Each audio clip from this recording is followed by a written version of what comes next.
the Classic Collectors 2 series, the Great Northern Railway. The most prestigious and critically acclaimed series in railroading history returns as Video Rails presents the all-new 8mm Classic Collector series on the Great Northern.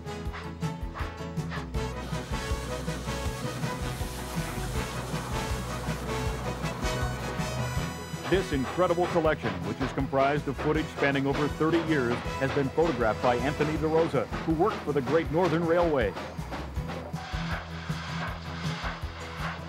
You will treasure the extensive variety of subjects and unique perspectives that make this series one of the most comprehensive collections of railroading films ever compiled on any railroad.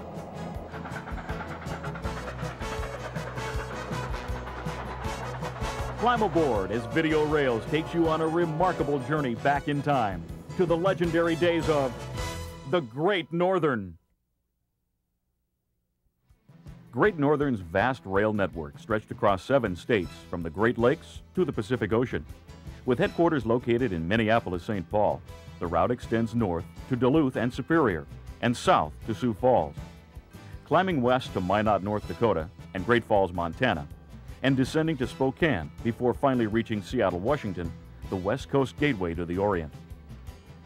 Volume 1 covers the eastern section of Great Northern's network, including the iron ore range and mines at Kelly Lake, and over to the docks at Duluth Superior. The route extends down to St. Cloud and to Minneapolis-St. Paul, finally reaching the southernmost point at Sioux Falls, South Dakota.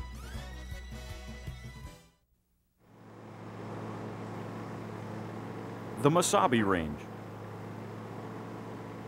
Iron ore was first discovered in the Mesabi Range of Minnesota in the 1890s. This vast deposit of ore, located about 70 miles north of Duluth, is over 100 miles long and 2.5 miles wide. This ore, rich in iron deposits, which gives it a reddish coloration, is being mined by this huge 25 cubic yard shovel. It scoops up the ore in its massive bucket, dropping the load into a conveyor, which moves the ore to the rail car loaders further from the site. The mining season, which generally begins in mid-April when the ground thaws, lasts until late fall when the Great Lakes freeze over. During this time, the mines are worked around the clock by 28 crews working 12-hour shifts. There are 3 main grades of iron ore, the first being Class 1, which is high-grade ore. Class 2 is lower-grade ore, and Class 3 is known as taconite. Mines such as the Hill, Dale, Harrison, Draper, and North Star were some of the 37 mines that Great Northern owned either partially or entirely.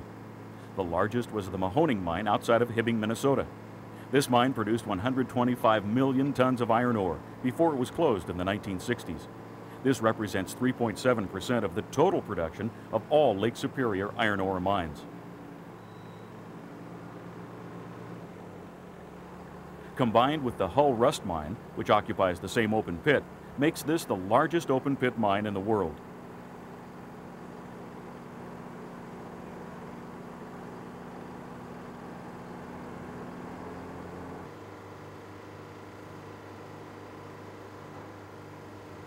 The hub of Great Northern's Iron Range rail network is at Kelly Lake, located in a central position on the Mesabi Range.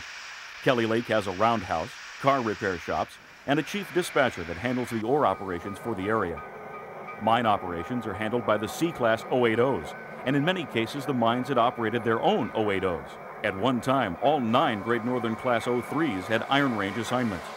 Great Northern's iron ore operations start with the dispatching of the empty ore cars to the mine, and after being loaded, are assembled into unit trains in the yard at Kelly Lake. From here, the ore is moved to the classification yard at Eloise. Originating from Kelly Lake, there are 137 miles of single-track mainline with 40 principal mining spurs. In 1940, over 70 separate mines shipped ore on the Great Northern, and this grew to 131 mines that shipped ore in 1948.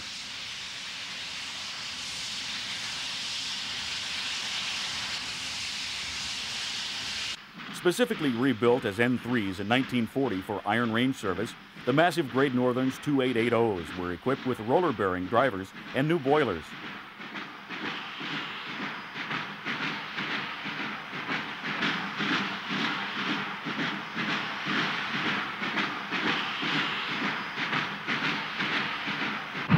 Engine 2014 leaves the yards at Kelly Lake with 11,000 tons of iron ore behind her tender's drawbar. A typical train operating during the days of steam power is 180 cars of 75-ton capacities.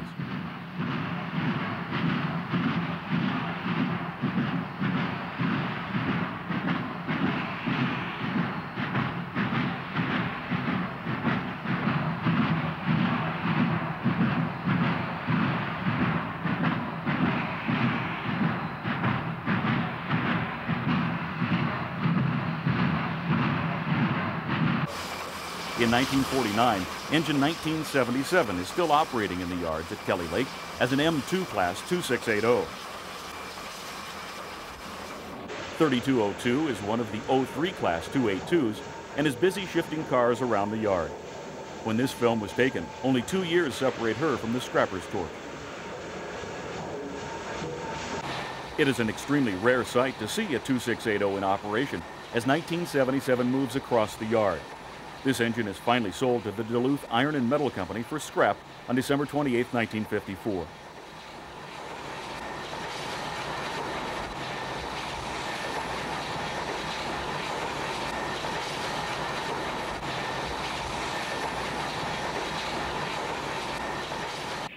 A huge N3, number 2000, blasts through Onega 100 miles from Eloise.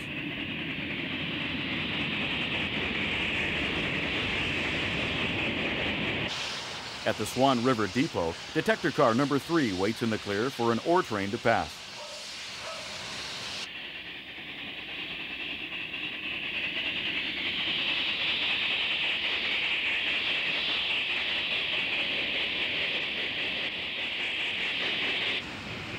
Floodwood Depots is rocked by engine 2015 as it charges by with empties heading back to Kelly Lake.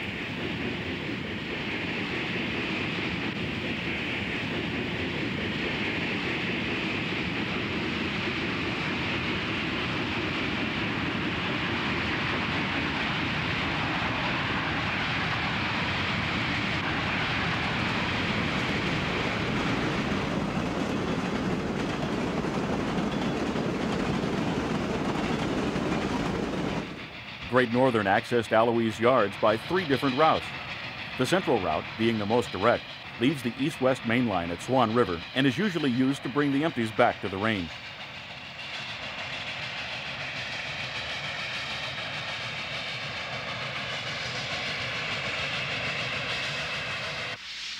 Brookston has facilities for both coal and water, and trains make frequent stops here.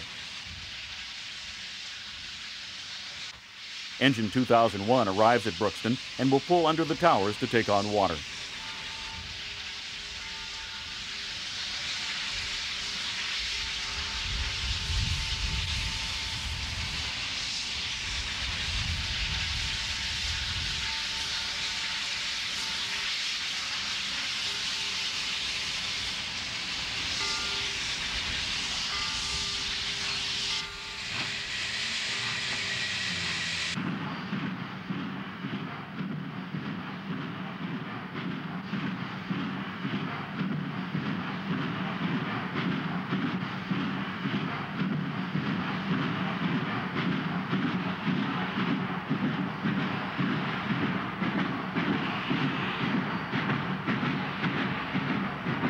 East of Brookston, engine 2024 is moving 11,000 more tons of iron ore to the docks at Lake Superior.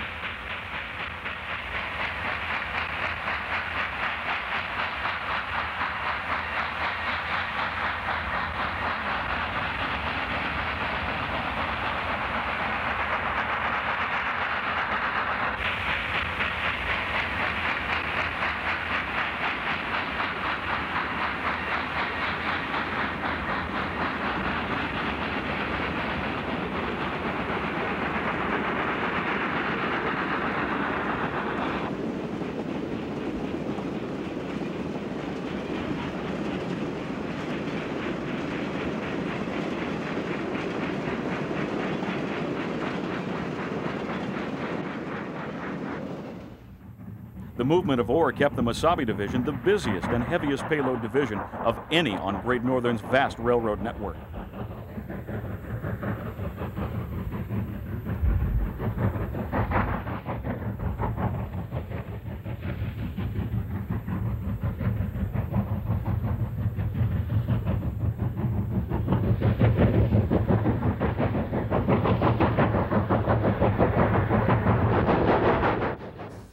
At Carlton, engine 2018 rolls through with 180 loads as it moves to the ore docks.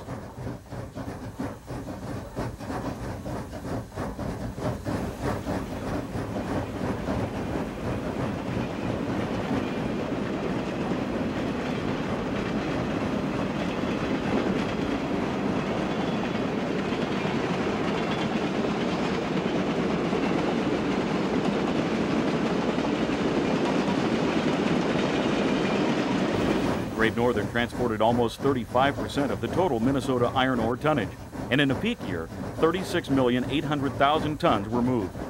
The average time for a run to the yard at Eloise is 5.5 hours. Generally, 16 round trips were made each day during the season. However, this varied with each year due to the demand for iron ore.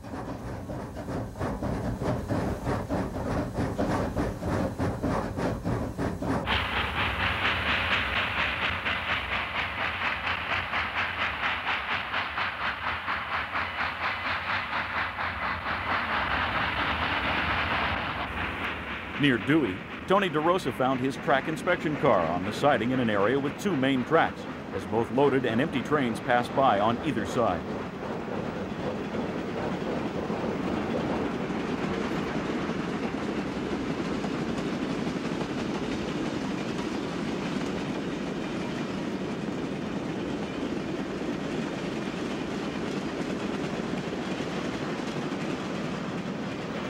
Boylston Junction Tower is the location for this shot as engine 2000 continues to the yards at Eloise.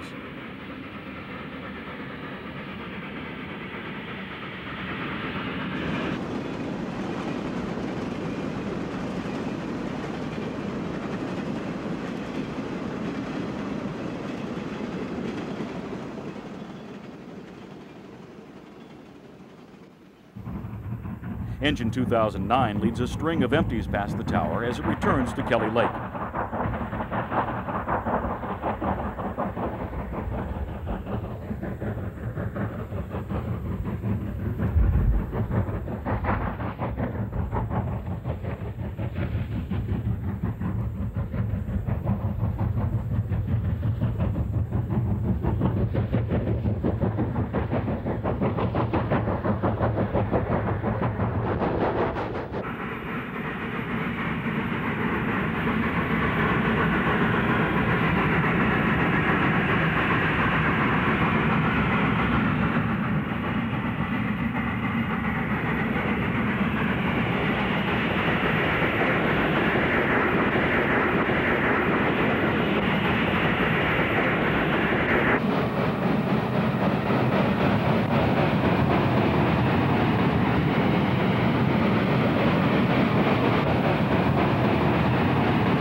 Eloise.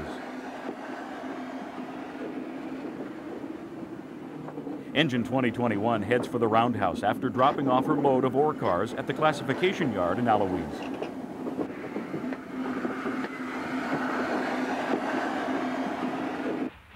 "2015 returns empty cars to Kelly Lake as it passes by the Eloise roundhouse.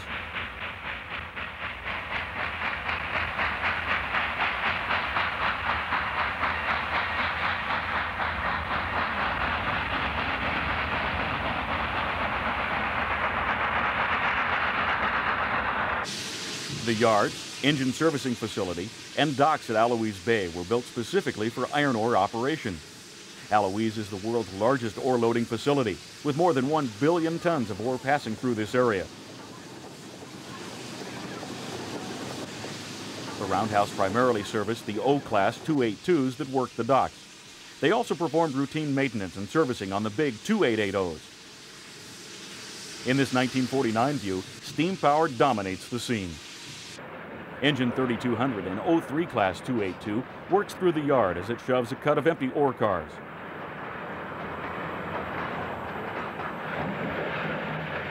As the temperatures drop with the onset of winter, ore becomes frozen in the cars due to the iron ore having as much as 10% moisture content. Great Northern has 2 stationary steam generators to provide heat to thaw the ore in the cars. They also use 2 to 9 additional steam locomotives to provide more steam. Steaming begins in early November and lasts until the lakes freeze over. With the addition of these steam boilers, 600 to 900 cars could be steamed and dumped in one day.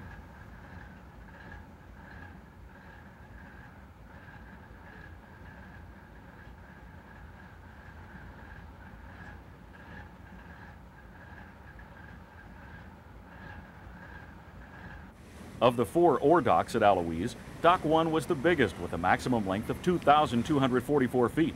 It is 63 feet wide and originally built in 1892. It was later rebuilt during the winter of 1906-07. Due to deterioration of the wood along the waterline, the dock was replaced with concrete and steel in 1926. It has a capacity of 130,500 tons of ore in 347 pockets. These docks are also known as pocket loading docks. The DM and IR hauled more iron ore tonnage than Great Northern. However, they hauled this ore to 2 different ore docks at Duluth and 2 harbors. Great Northern, being the second greatest ore hauler, owned the single largest loading facility at Eloise. The 4 docks have a capacity of 447,304 tons of ore. Of the 4 docks at Eloise, the smallest was the 4th dock, built in 1911 of concrete and steel. It is only 1,812 feet long. The ore loading operations are controlled from this office and general service building, 78 feet above the water.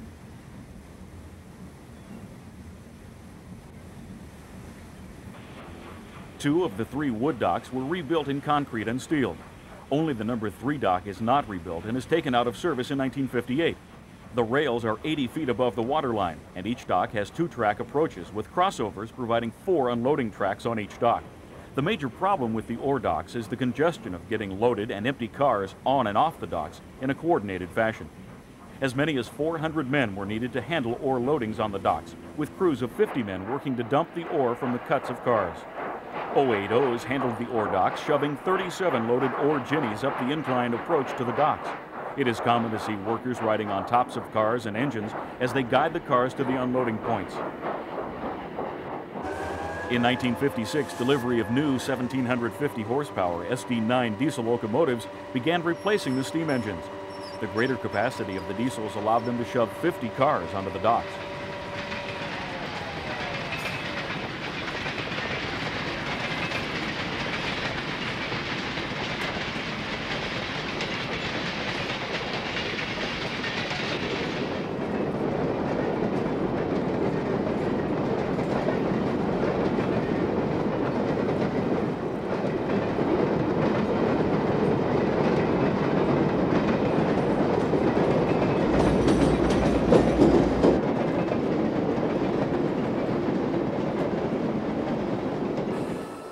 Great Northern's ore movements can be divided into 3 coordinated segments: the mine run transfer service, the road haul, and the ore dock classification and boat loading. Entrance to the classification yard is through the hump switching operation. The Eloise yard has 52 tracks and can hold 2,340 cars in cuts of 22 to 35 cars each.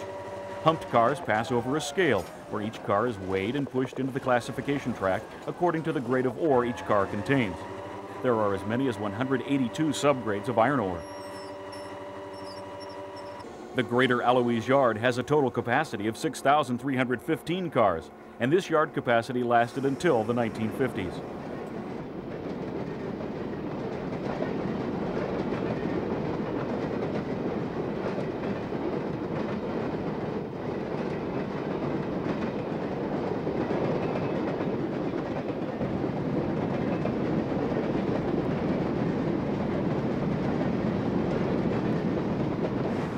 To help with compacted or sticky loads, Great Northern used a portable Robbins car shakeout device. It was placed on top of the car and set up an oscillation, shaking the ore out of the car. Nearly 80% of cars loaded required assistance to unload.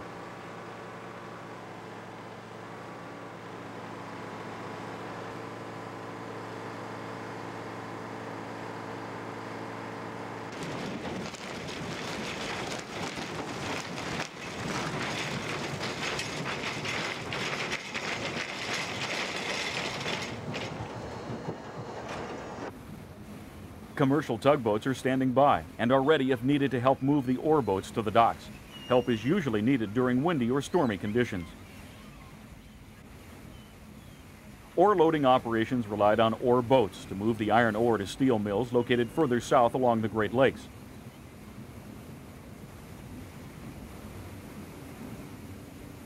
These boats each have a capacity of 12 to 25,000 tons of ore.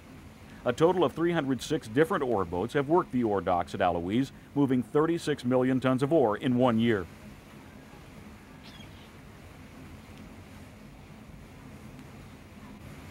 After the boat ties up to the dock, the metal chutes that lead from each ore pocket are lowered to the boat, and the loading process can begin. The capacity of the boat determines how long it will take to load, with the average time being 5.5 hours. Boats have been loaded in a record of 16.5 minutes. The daily record is 18 boats loading 214,396 tons of ore in 1950.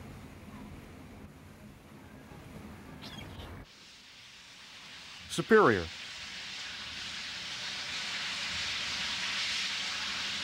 Great Northern Mesabi Division Headquarters is located at Superior. Iron ore crews begin their trip at the Superior Roundhouse and go over to Alois Ore Yard by way of Saunders. In addition to the roundhouse, a car repair facility is located here.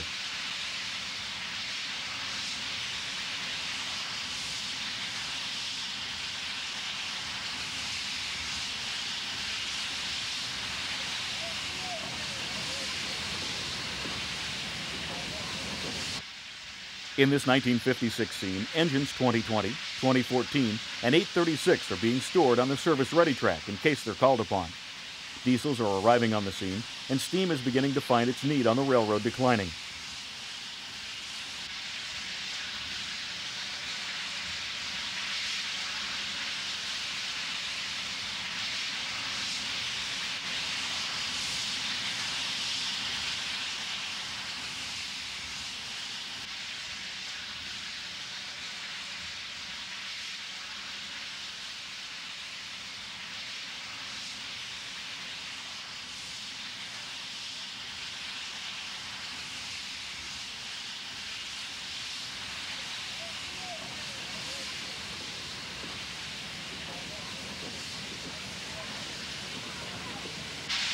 Engine 840 and 080 finds itself facing the new era of diesel power head-on.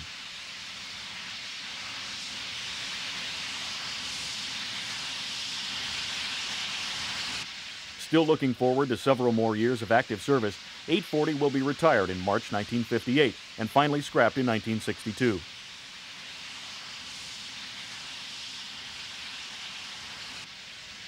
An NW3 diesel road switcher and a GP7 switcher occupy a ready track near the roundhouse, with steam power still active in the area. In the next 2 years, diesels will completely replace steam power as Great Northern is now in a transition period. A decline of ore operations has resulted in cutbacks at the Superior shops. No longer are these facilities the center of steam activity.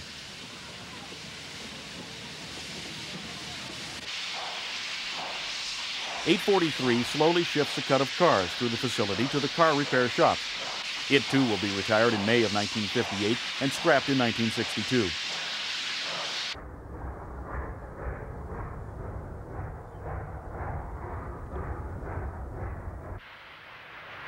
The big steam power is the first to go in the power transition, and tenders from the huge articulated engines can be seen stacked together, along with engines that have been stored. Repair work that has been started on steam engines has been stopped. The engines are now stored outside to await their fate. Still active are the 080 steam switchers that roll back and forth around the yard. These engines are still economical to operate, and while they have good mileage left on them, they will continue to be used as much as possible.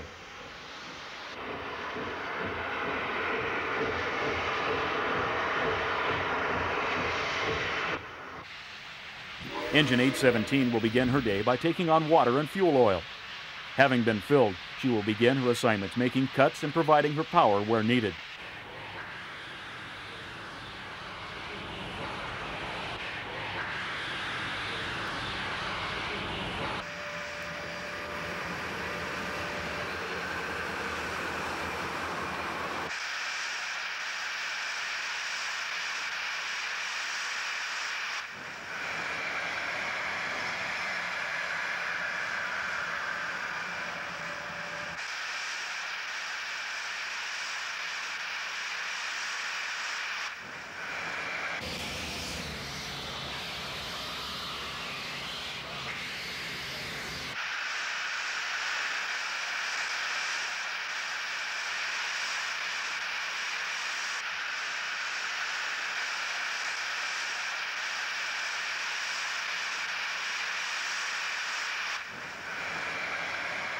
Engine 2117, one of the big Q1 class 210-2s, has its fate sealed and will be scrapped in the next few months.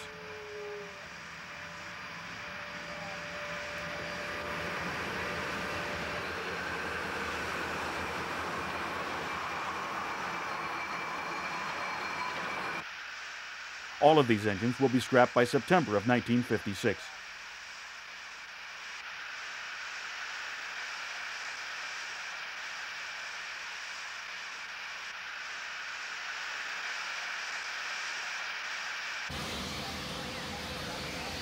After taking on water and fuel, engine 817 is turned on the turntable to head back in the opposite direction.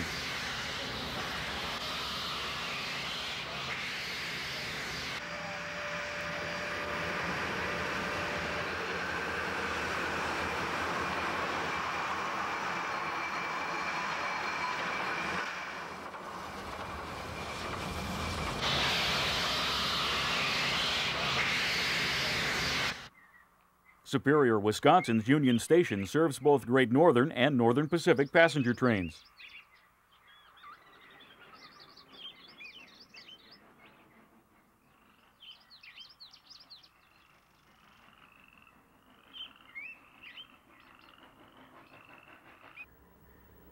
Great Northern maintained a large coal storage area in Superior to provide a ready supply of coal for steam engines.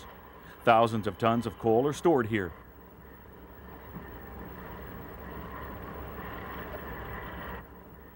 The entrance to Superior's harbor is marked by this railroad lift bridge that can be raised and lowered to allow ore boats to pass on their way to the docks.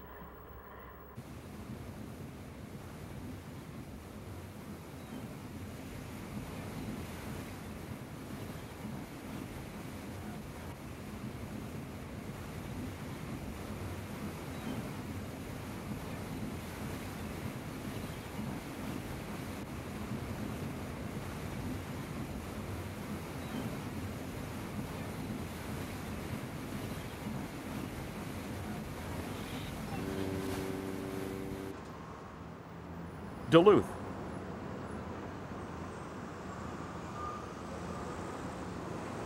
Duluth's Victorian-style depots served Northern Pacific and Great Northern trains such as the Gopher and Badger.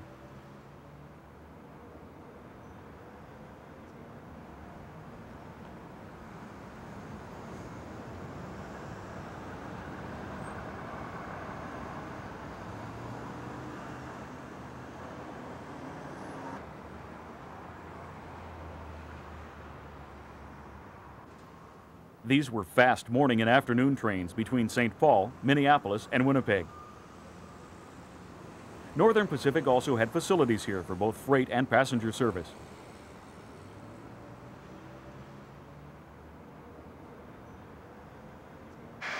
A Northern Pacific 262, number 2463, slowly backs through the yard while steam is still active on the NP.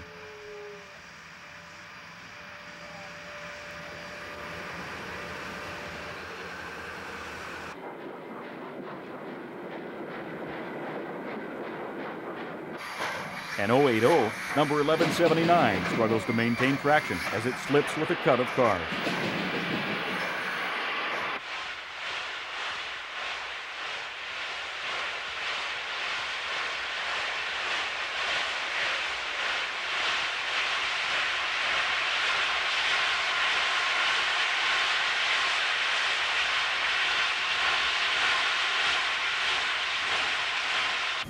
At Duluth's harbor, a Great Lakes freighter, the Elba, unloads rail for Great Northern.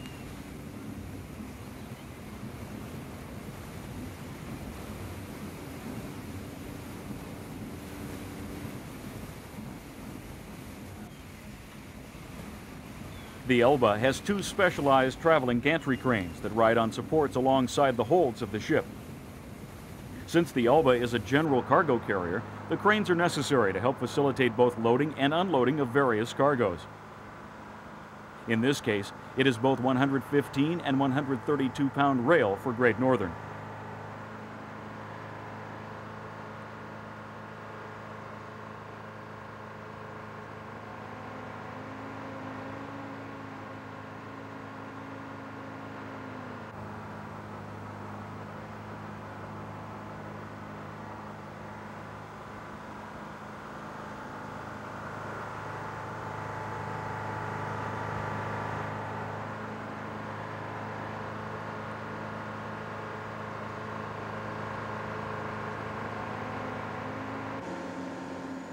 Workers in the ship's hold attach chains around two groups of rail sections at a time.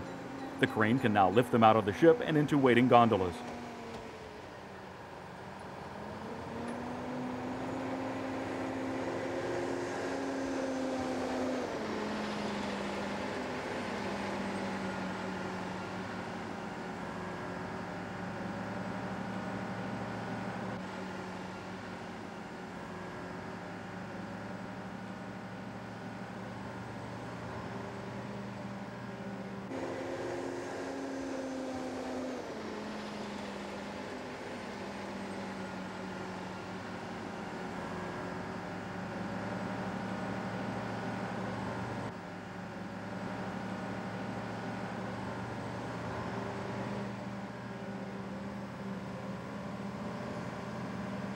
At the rail storage site, another crane lifts the rail, one section at a time, from the gondola. Workers help stack these 39-foot sections into pyramids to be used at a later date in rail replacement programs.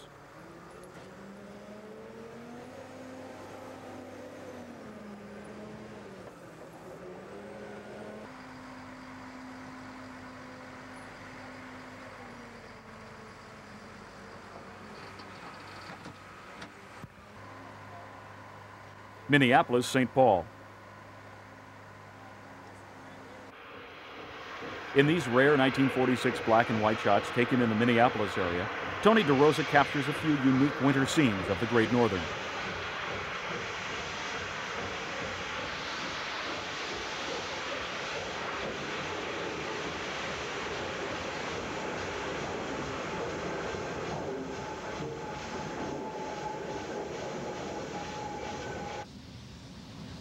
With temperatures well below freezing, the Mississippi Coach Yard is active as passenger cars are being serviced for their next assignments.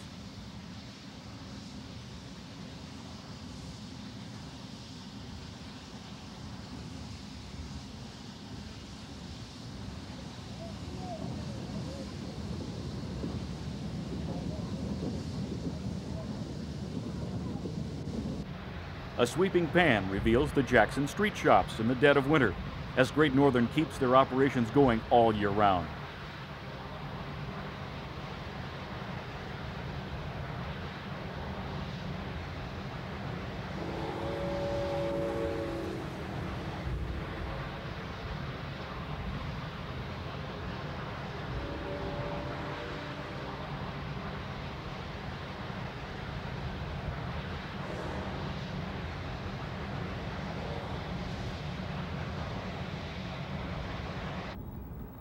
The Dale Street shops are a major back shop for the Great Northern, where engine rebuilding and repairs are made.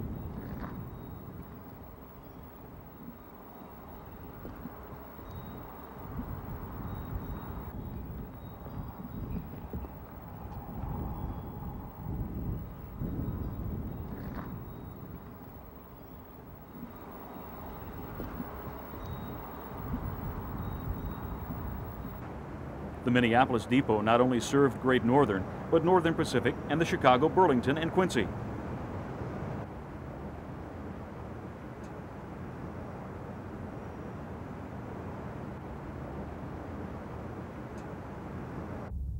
In this rare scene, the Empire Builder is crossing the famous Stone Arch Bridge that spans the Mississippi River as it heads to Minneapolis Station.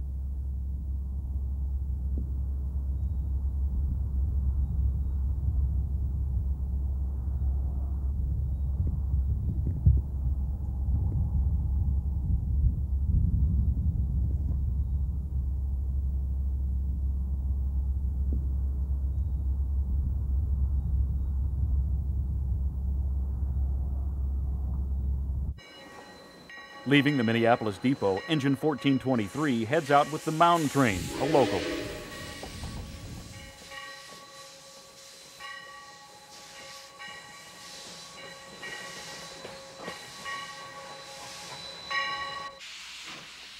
Engine 834, an 080, spends her time working the depot's track, shifting passenger and freight cars to complete the day's assignment.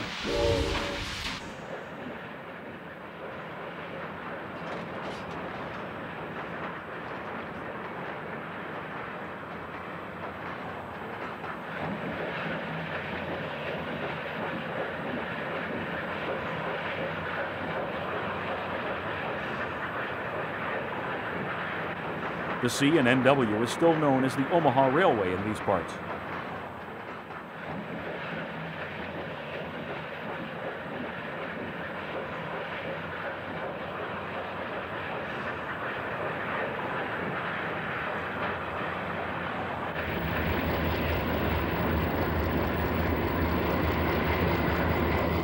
Great Northern operated some of the earliest types of trailer trains, and development of this specialized form of transportation will still be evolving for years to come.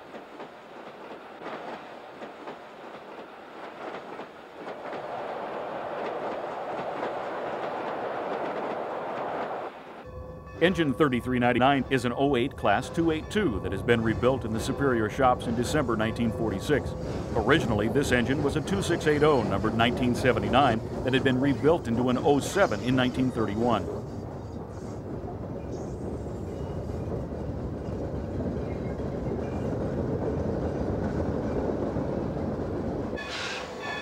.3390 leads a manifested express train behind the depot.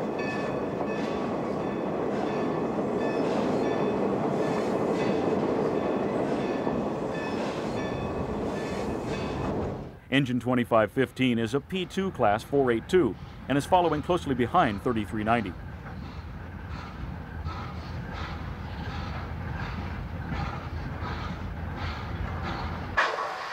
.2582, a fast S2 Class 484, leads the Gopher from the Minneapolis depot on a wintry day in 1948. At Minneapolis Junction, the engine facility included this large roundhouse as well as a locomotive servicing area.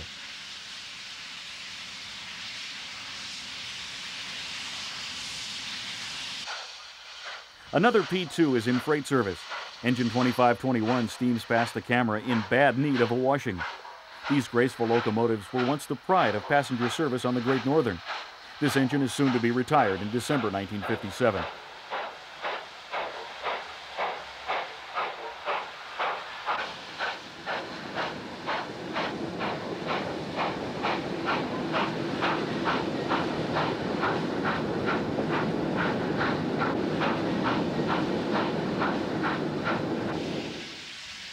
This view of the Junction Roundhouse, taken in 1956, shows a facility that had served the Great Northern well in the days of steam operations. 080s continue to work the Minneapolis Junction yards as switchmen ride the running boards of these ubiquitous little engines.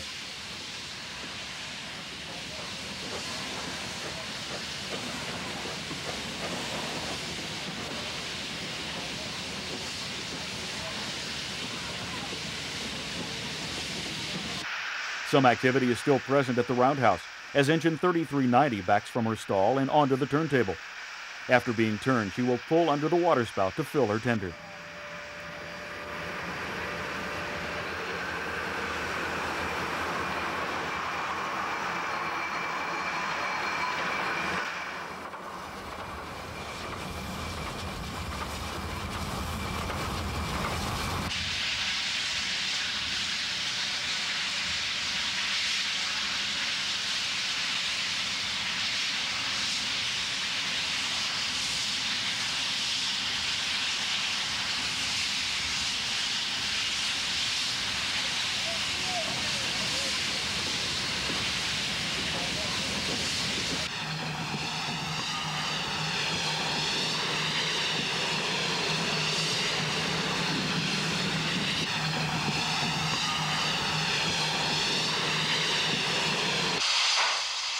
.3391 arrives at the junction with her train, and as she passes by the camera, the future is briefly seen in the form of new diesel power.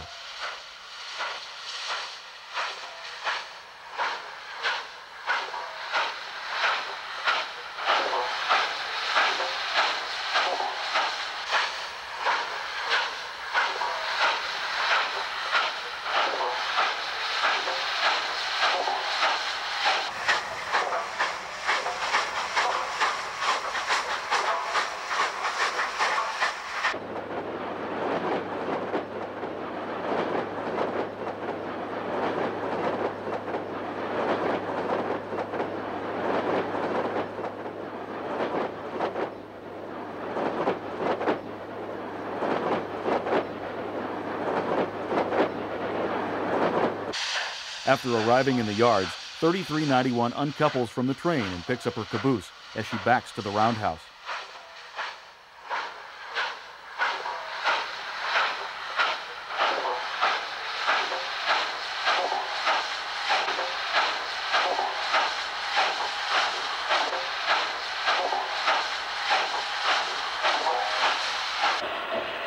Engine 826 arrives at the junction after picking up cars from local businesses as she steams through, making more stops along the way.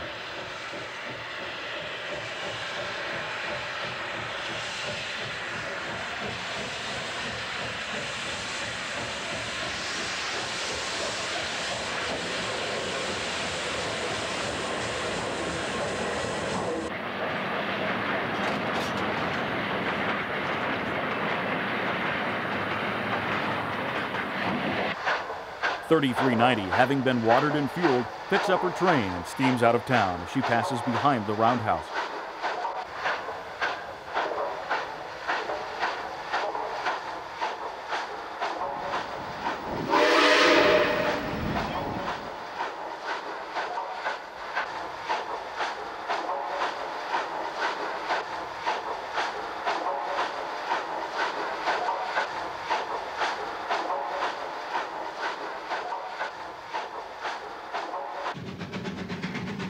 .3375 marches through Lyndale Junction, still displaying her glacier green boiler paint.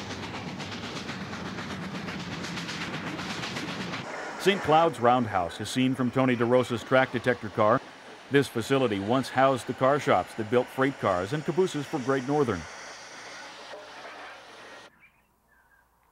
St. Cloud's Passenger Depot once served the Empire Builder and the Western Star passenger trains.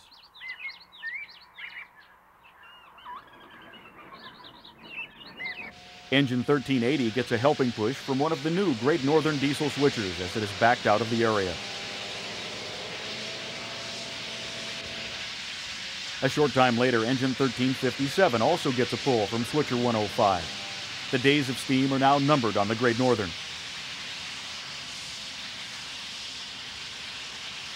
As Sioux Falls Depot provides the closing scene on Volume 1, there is much more to come on the Great Northern.